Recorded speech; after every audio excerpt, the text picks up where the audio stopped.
페페TV에서는 분명히 일본 여행에 각별한 주의가 필요하다고 경고 아닌 경고를 보내드렸습니다.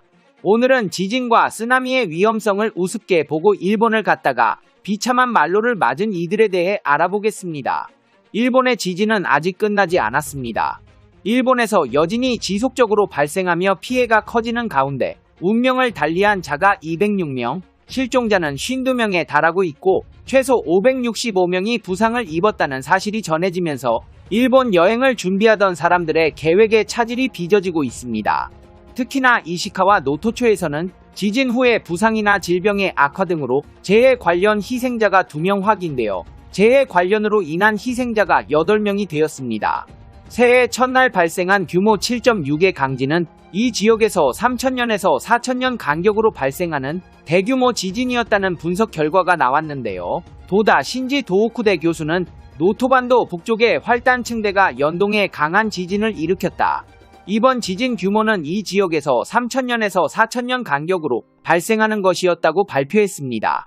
아울러 도다 교수는 노토반도에서 지난 3년간 연쇄적으로 이어진 크고 작은 지진의 영향으로 규모 7 이상의 강진이 발생할 확률이 평소보다 400배 높아졌다는 분석 결과도 제시했습니다. 그는 또 이번 지진이 노토반도 서남쪽 활단층에 영향을 미쳐 다른 지진이 발생할 확률도 높아질 수 있다고도 밝혔습니다. 이게 무슨 말이냐 하면 일본의 지진은 아직 끝나지 않았고 현재 진행형이라는 뜻입니다. 지진 당시 화재가 발생한 와지마 아침시장에서는 비가 내리는 가운데 경찰이나 소방, 자위대가 200명이 동원되어 정밀 수색에 나서고 있습니다. 더 큰 문제는 현재 피난민들의 상황입니다. 대피소에는 약 2만 6천 명이 몸을 움츠린 채 새우잠을 자고 있고 알코올 소독이나 검사로 감염병 확대를 예방하고 있지만 정신적인 스트레스나 추위에 의한 저체온증이 발생하고 있습니다. 이 피난소마저 턱없이 부족해 이재민들은 비닐하우스에서 생활을 이어나가고 있는데요. 지진 발생으로부터 10일째가 되었음에도 생활전선의 복구가 진행되지 않고 재해지에서는 가혹한 피난 생활이 계속되고 있습니다. 이시카와현 내의 피해자를 현내외의 호텔이나 여관 등으로 옮기는 2차 피난을 위해 약 200개 시설에서 6,000명분의 자리를 확보했지만 추위와 굶주림에 시달리고 있는 것으로 알려졌습니다. 앞으로 상황은 더 안 좋아질 것으로 보이는데요. 그 이유는 노토 지방의 날씨가 영하권으로 내려가는 것은 물론 오는 금요일과 토요일에는 다시 비나 눈이 예보되어 있다는 것입니다. 수요일 노토 지방의 비와 눈은 멈췄지만 지진의 영향이나 지금까지의 강수에 의해 지반이 느슨해지고 있는 곳이 발생하며 지반의 액상화가 명확하게 관찰되고 있습니다. 눈이 온 이후에도 토사에 대한 재해에 주의가 필요한 상황으로 2차 산사태가 우려되고 있습니다. 오늘 노토의 대부분의 지역에서 영하권 날씨가 될 것으로 보이며 와지마는 영하 2도, 내륙은 영하 4도 전후까지 내릴 전망입니다. 맑은 날씨는 오랫동안 계속되지 않고 오늘 밤 늦게는 급속히 비구름이 퍼지며 눈, 비를 동반한 강한 추위가 올 것으로 보이며 서쪽에서 바람도 강하게 불 전망입니다. 헌데 일본에서는 이렇게 시련을 맞고 있는 이재민들에게 장난을 쳐 논란이 되고 있는 이가 있습니다. 일본의 인플루언서 렌고쿠 코로아키인데요. 그는 지진 피해 지역의 위문품으로 성인용 제품을 보내 논란에 휩싸였습니다. 그는 자신의 트위터를 통해 지진 피해를 입은 일본 이시카와현 노토 반도의 성인용품을 지원했다고 밝혔습니다. 남성용 성인용품 300개를 보냈다고 하자 네티즌들은 피난민을 모욕하는 것이냐? 당신의 행동은 피난민들에게 더 큰 분노를 불러일으킬 뿐이다. 주목받기 위한 가짜 선행이다. 쇼에 불과하다는 지적이 쏟아졌습니다. 이뿐만이 아닙니다. 유통기한이 만료된 식품이 배달되어 요리사가 분노를 하는가 하면 허가도 없이 일방적으로 지원 물자를 두고 가서 민간 물자의 지원을 일시 중지하는 웃지 못할 상황까지 나왔습니다. 일본 매체 FNN 프라임 온라인에 따르면 지진 발생으로부터 10일이 지나고 빠듯한 피난 생활이 계속되는 가운데 도착하기 시작한 지원 물자의 취급에 곤란을 겪고 있는 사람이 있는 것도 사실이라고 보도했습니다. 이시카와 나나오시의 피난소에는 전국에서 온 택배박스로 초등학교의 현관을 가득 채우고 있는데요. 이들은 모두 지원 물자입니다.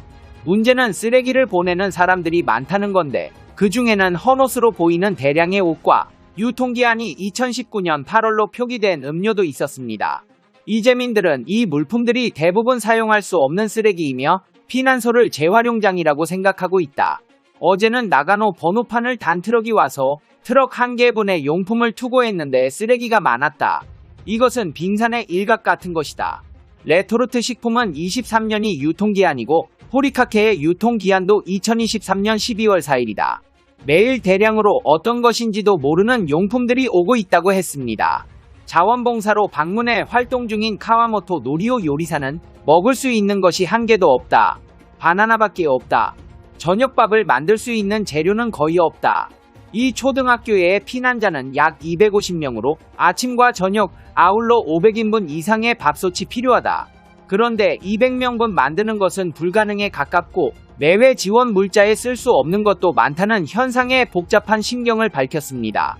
그러면서 전자레인지에 넣어야 하는 것은 기본적으로 사용할 수 없다. 전자레인지의 수가 너무 적기 때문에 그 중에는 폐기하지 않을 수 없는 식량도 있다. 여기는 초등학교이기 때문에 냉장고가 없다. 노로라든지 식중독이 제일 신경 쓰고 있기 때문에 유통기한이 넘은 식품을 보내지 말아라. 현재 상황에서는 분류조차 쉽지 않아 매일 쌓아가고 있다. 민간 물자는 선의로 이루어지는 지원이 진정으로 피해자에게 지지가 된다고 했습니다. 기시다 후미오 일본 총리는 노토반도 상황을 확인하기 위해 오는 13일에서야 직접 방문하는 방안을 조정 중입니다. 노토반도 구조 상황이 긴박하게 돌아가면서 총리나 여야당 간부들이 방문할 경우 오히려 방해가 될 수 있다며 그동안 직접 가는 것을 자제해 왔기 때문인데요.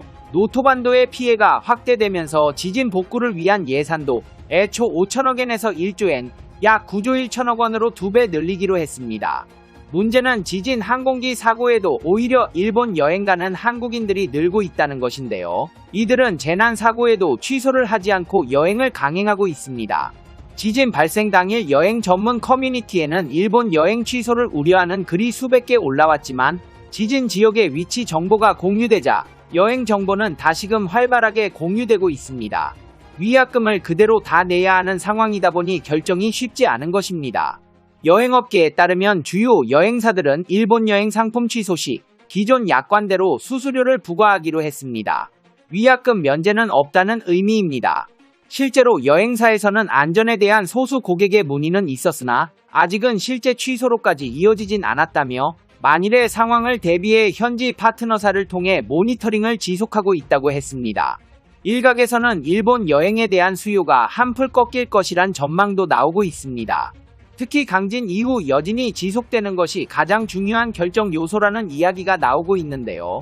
상황이 이런 가운데 일본에 갔다가 결국 돌아오지 못한 여행객들의 이야기가 화제가 되고 있습니다. 바로 과거에 있었던 동일본 대지진 당시 이야기입니다. 12주년에야 주목받는 외국인 피해자들의 이야기가 뒤늦게 전해졌는데요. 이들은 지진 발생 시 방송이 되었던 경고 방송을 바로 이해하지 못해 결국 대피하지 못했다는 가슴 아픈 사연이 있었습니다. 아사히 신문은 동일본 대지진 때 떠나버린 외국인들의 이야기를 담은 안녕이라는 말도 하지 못하고 쓰나미에 떠나버린 외국인이라는 인터뷰 연재물을 보도했습니다. 아사히에 따르면 동일본 대지진 당시 쓰나미에 휩쓸리거나 건물 붕괴로 목숨을 잃은 외국인은 33명으로 추정되는데 이들은 일본어에 능숙하지 않아 쓰나미가 오니 고지대로 도망쳐라, 피난을 가라는 등의 일본어 안내방송을 이해하지 못했고 결국 그 자리에 있다가 물에 잠겼습니다. 특히나 아사히는 필리핀에서 온 20대 여성 메이블린의 이야기를 소개했는데 지인들은 그가 일본어가 서툴러 피난 방송을 제대로 듣지 못했을 것이라고 주장합니다. 일본에서는 저출산과 노동력 부족으로 외국인 노동자와 여행객이 늘어나는 추세지만 막상 재난 방송은 외국인이 단번에 알아듣기 힘든 언어로 방송돼 피해를 키울 수 있다는 지적이 나옵니다. 일본 여행을 계획하고 계신 분들께서는 위와 같은 사례를 꼭 참고하셔서 계획을 잡으시기를 바랍니다. 개인적인 생각으로는 웬만하면 위험한 곳에는 안 가는 게 좋다고 생각하는데요. 페페TV 시청자 여러분은 어떻게 생각하세요? 페페TV는 여러분의 생각이 궁금합니다. 댓글로 여러분의 생각을 남겨주세요. 여러분, 행복한 일은 매일 있습니다. 아무도 당신에게 상처 줄 자격이 없습니다. 다른 사람들이 아무렇게나 던지는 말에 상처받지 말고 오늘도 세상에서 가장 소중한 당신에게 잘해주기로 약속해요. 가장 큰 성공은 행복한 당신입니다. 그럼 다음 영상에서 봬요. 안녕.